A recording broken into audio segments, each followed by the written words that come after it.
Hi everyone. In this lecture we are going to talk about gap. Now gap is a shorthand for row gap and for column gap.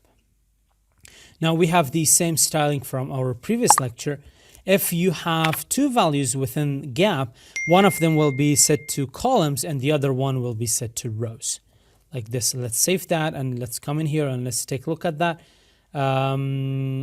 Let's open it with live server first.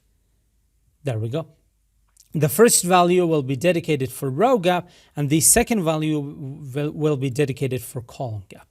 And if you want to have like same gap or the same value for gap for columns and for rows, just use only one value. So if you say 25 pixels, it's going to be the same for rows and for columns.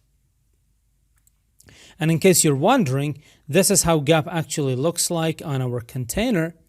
It creates space by decreasing the width and the height of our grid items. That's it for this lecture. See you in the next one.